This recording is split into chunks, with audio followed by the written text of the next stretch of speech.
Good morning, guys. Welcome to Fishful Thinker. I'm Chad LaChance. And I'm cameraman Tim Farnsworth. We went to Alaska for Tim's 50th birthday party. What'd you think of the grayling in Alaska? Fantastic, super unique. All right, so as with a lot of fishing here on Fishful Thinker, we wanted to do it on fly and spin tackle. And so when it came time to go grayling fishing, which is something I kind of spearheaded on this whole thing, you wanted to go to Alaska to catch pike on the fly tackle. Yes. And we did that. And we wanted to catch sheefish as well. And it's sometimes hard to leave great big fish to go chase a relatively small fish in the grand scheme of things. I want to point out that these grayling are in the 20-inch class though. So by grayling standards, they're large graylings. Still, it's not a big giant sheefish or pike. And we drove to go to the grayling hole. We drove past, you know, a lot of good water where we knew there was pike, sheefish. And so, but it was cool to go and make the grayling a target to show you guys that that's something you can do up there. Oh, got him. There we go. I saw that one eat. That's pretty good action, dude. That is pretty good action. I'm doing a lift and drop with that jig.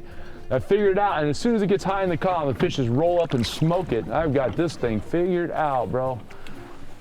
That's a... Chad, what kind of line are you fishing? I have 6-pound Ultra 8, very, very thin braided line, and then there's about a foot long 6-pound fluorocarbon leader on there. Try 100% fluorocarbon leader, about a foot long. Because I tell you what, with this 1/16 jig head, yeah, you can cast that thing a country mile. Yeah, that's because I have that real light Ultra 8 on there. Beautiful fish. I'm pretty sure both of us had multiple fish that and we weren't popping the jig aggressively, we were just kind of barely lifting it.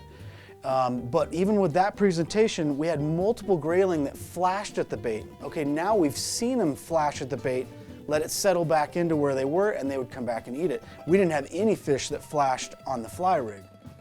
No, they either get it or they don't, and a lot of them don't. And I think it comes down to they just flat don't notice it. There's a lot of things in their environment. Those little tiny bugs go drifting by on your fly line, they don't even see it.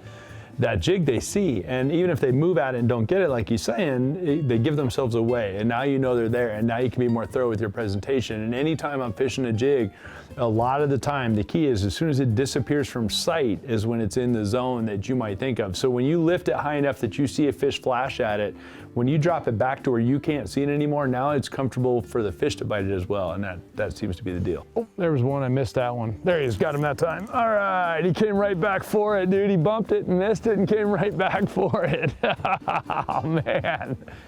Oh, dude, are you kidding me?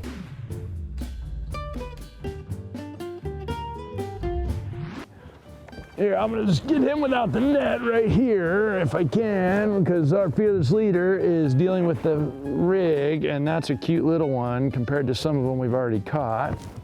Hold still. Jig's out, and there you have it, guys. This is a pretty good place to fish. Look at the fins on them, there's spots on them. These are the coolest little fish, dude. And they're kind of fish you have to see to appreciate in person. They just don't ever look as good on film or in still photos as they do in person, and they just have a neat personality. They kind of remind me of cold water crappies in some ways. They're curious, they're observant, but they're willing. If you don't spook them, they're willing to bite. And that little pink spot, that's funny because I can see that pink jig head myself in the water, so I can keep really good track of where my jig is. And you know, depth controls the whole shooting match, and I can tell if is it on the bottom or is it high in the column, because I can see that little pink spot. And then you can see it disappear when it fishes. Well, yeah, what's happening is every time I get near a fish, if I either see the fish or I get a bite, I lift it, and then you can see them come up, they follow it up and grab it. And so that's 3 in a row now that have picked it up as I pick it up, you know. They want it coming rising in the column, and then, like you said, that little pink spot just whoop, you see a little flash on it and it's gone. We've been drifting for what, 10 minutes, and you've hooked how many fish? That's my 4th one.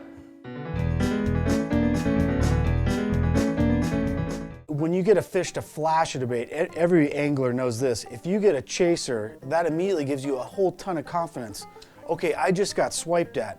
Just keep doing what I'm doing. Right. And that, you know, not that there's anything wrong with the fly presentation, but that jig presentation gave us multiple flashes. Okay, now you know you're in the game, and now your confidence level goes up, and now you're like, okay, well, this is gonna work.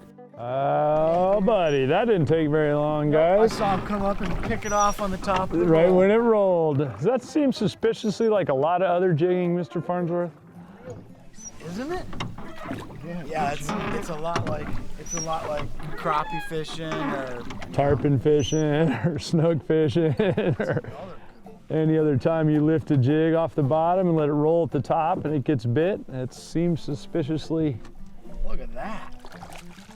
That's a real dark one too. Another toad. Well done, Mr. Farnsworth. Well, we just saw. Look at that, look at that. Look at that. Look at his goofy little mouth. It's like a whitefish mouth. Wow. Dan, do you know, are they related to whitefish? I don't know that. You need pliers to get that one? Yeah. Forceps? Nicely done. Nice work. Thank you, Dan. Hey, man, dude, that is a hog. Bye-bye. Nicely done. And we just saw a grizzly bear down the bank about, I don't know, 300 yards, and then pull up here and catch a big old grayling. Yeah, guide says, okay, nice grizzly, let's go fishing. And first cast, you got one. We've also fished for grayling in Colorado a fair bit. Either a little tiny jig or a little tiny gliding jig or a little tiny tube jig. All of those are fantastic on light spinning tackle for grayling here in Colorado as well. We filmed whole episodes for that. So that's where my confidence came from as far as bringing it up there in the first place. When I had spoken with Dan Paul before we went up there, he's like, well, bring it, I don't know, we'll find out. The good thing is you know where they are in the first place as far as the grayling, and so now you can find out pretty quick if they're going to get it. And after we got the first like 2 bites, I was like, oh, this will be fine, and we'll get them from there, and we got plenty of them. I need to make one accurate throw right there. See if we can pick one up as we go by here, and I'm letting that jig go all the way back to the bottom, and I got him right there just like that. Right on cue. You got a good fishing spot. If all else fails, that's another giant one too. Not as big as the last one, but it's another really big grayling, guys. And this is if you're familiar with grayling in places like Colorado, all of these are bigger than any of those. These are all, look at that. Oh my Lord. Yeah, that's Come here, buddy, come here. Yeah, sorry about that. That was on me. And you guys, look at that power swimmer. Perfect, right in the tip of the snout, exactly where you want to see it. 16th ounce jig. And yep, throw that overboard. How cool is that? All right, dude, that is, look at this. These fins on these guys are amazing, dude. Such a cool fish. I love these guys. And people say, why would you come up here? You have pike and sheefish. Why would you fish for these? But look at them. beautiful fish. They're just a unique fish. They're different than you catch in most places.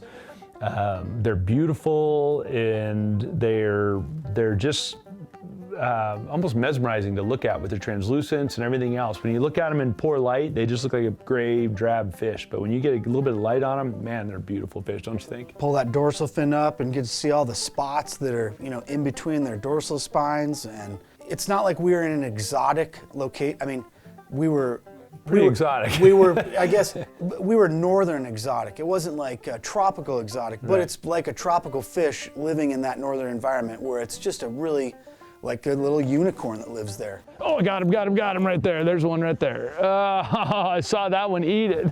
I literally saw him come up and eat it. I saw a riser and I picked my bait up higher in the column to see, and another one darted over there and grabbed it. Beautiful, dude. How cool is that on the little swimmer? Swing him around over here. That is cool, man. On the ultralight rod. And you said you don't do these on spinning tackle hardly. No, we do. Not a lot, but we do. We like to do it on the fly. But I tell you what, usually we're fishing spinners and stuff like that. But quickly, this little jig is becoming my favorite. Yep, nice catch. Pretty little guy. That's a mini. That's a mini. I think he's picking on my fish right here. You see that? One of the biggest compliments you can get from a fishing guide, and I know because I'm a fishing guide, is when he wants to use your stuff. So That's a good trick. Dan Paul was like, wait a minute, I wouldn't have thought they'd bite that big jig. And that just goes with us being hard-headed and wanting to try it our way. And they did bite it really good, so Dan wanted to try it. Oh, did you see that guy? No? I did. See, he likes it. He's a fan. Yeah. Oh my God. Isn't that fun? It's like casting a spider line, like literally like spider web. Yeah, well, that's 6 pound Ultra 8 on there. Oh, do it again. Come on. Oh, do it again. He's coming. There he is. Yeah. Nicely done, Dan. You like that, don't you? I do. Yeah, I do. I figured you would. I bet you can handle him on your own. Yes, sir. Yes, sir. I sure can. There you go, bud. I'll keep you off this bank right here. Nicely done, sir. Oh, this guy's got lots of spots. Oh. There it is. Oh, there we go. There you go. And there's a 2-inch power swimmer in case you want a bunch of those for your lodge. I brought about 300 of them to leave here. Oh, yes, I do. Cute little guy. Look at all those spots. Aren't they cool? Yes, sir. Nicely done, sir. Way to go, Dan. He only took 3 casts to get diversified. He got it.